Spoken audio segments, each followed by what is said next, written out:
Salut l'équipe, on va parler de la série télévisée de Disney+, Obi-Wan Kenobi, qui présentera Reva, une inquisitrice chargée de traquer le maître Jedi.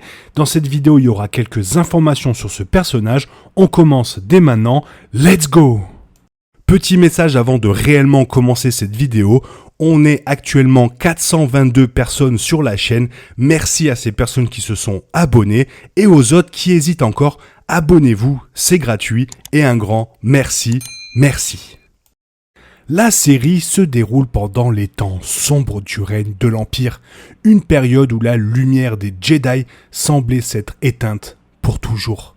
C'était l'âge des Sith et de leurs exécuteurs, les Inquisiteurs, qui étaient chargés de s'assurer que tous les survivants de l'Ordre 66 étaient traqués et tués. Opérant sous la supervision de Dark Vador lui-même, les Sith surveillent la galaxie pour tout soupçon de la Force.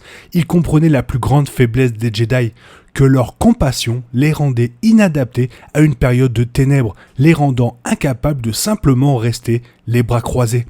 C'est la nature de la lumière de briller, et le travail des Inquisiteurs était de surveiller la moindre lumière, puis de l'éteindre. En plus de cela, ils ont été chargés de rechercher tout signe de nouveaux enfants sensibles à la Force. Ils ont alors kidnappé ces jeunes au nom de l'empereur Palpatine lui-même, les transportant sur la planète Arcanis, où ils ont été endoctrinés vers le côté obscur. L'empereur voulait que ses enfants deviennent ses pions avec leur pouvoir concentré pour l'aider à avoir des visions de l'avenir afin qu'ils ne puissent jamais être renversés. Les Inquisiteurs ont assuré que les survivants de l'Ordre 66, comme Obi-Wan Kenobi, ne pourraient jamais vivre en paix. Quel que soit l'éloignement du monde dans lequel ils choisiraient de se cacher, il semblerait que 10 ans après les événements de Star Wars épisode 3, La Revanche des Sith, Obi-Wan se soit retrouvé à croiser la route d'un de ses inquisiteurs.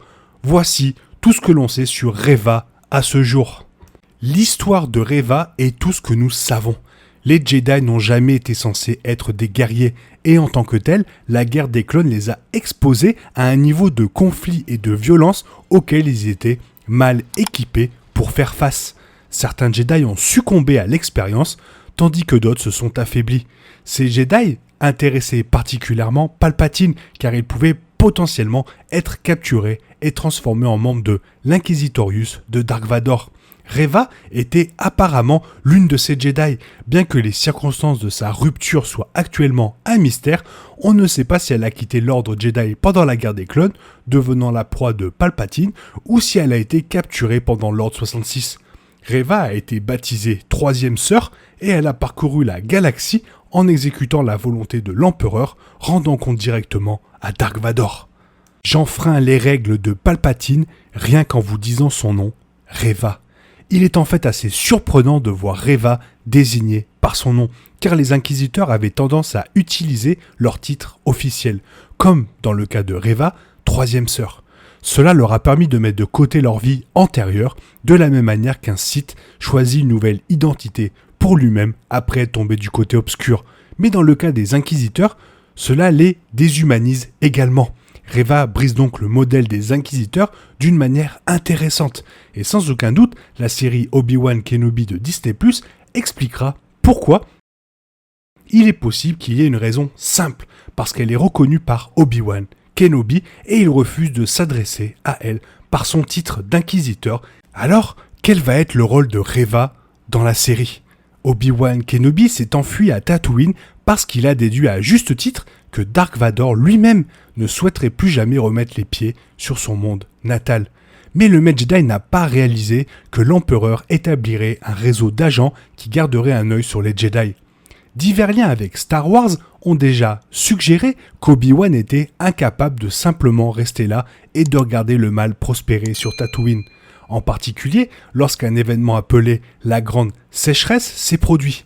Ces actions ont même amené Jabba le Hutt à engager le chasseur de primes Wookiee, Black Krrsantan, pour le tuer, et Obi-Wan a brandi un sabre laser lors de sa bataille avec le chasseur de primes. La nouvelle d'un Jedi potentiel sur Tatooine semble avoir atteint les Inquisiteurs, avec Reva envoyée pour enquêter. La bande-annonce d'Obi-Wan Kenobi confirme qu'elle affrontera initialement Owen Lars, la rapprochant dangereusement de Luke Skywalker. Cela oblige vraisemblablement Obi-Wan à sortir de l'ombre dans l'espoir de servir de distraction. Hayden Christensen revient à Star Wars en tant que Dark Vador dans la série Obi-Wan Kenobi, et il y aurait 2 duels entre Obi-Wan et Dark Vador. Il est raisonnable de supposer que Reva rapporte une rencontre avec Obi-Wan Kenobi à son maître, conduisant Vador à quitter sa forteresse sur Mustafar dans l'espoir de tuer son ancien maître. Ainsi, Reva n'est pas simplement une antagoniste dangereuse à part entière, elle est également susceptible d'être celle qui initie le conflit principal de la série Obi-Wan Kenobi. J'ai vraiment hâte d'en savoir plus sur ce personnage et j'espère qu'elle va avoir un rôle important dans la série Obi-Wan Kenobi. En attendant, si toi tu es hyper hypé par cette série, n'hésite pas à me le faire savoir dans les commentaires. Sinon, si tu as aimé cette vidéo, like-la et abonne-toi, ça m'aide à référencer ma chaîne et je t'en remercie énormément. Je te souhaite une bonne matinée, après-midi, peut-être une bonne soirée et un bon week-end. Bisous bisous, hasta la vista.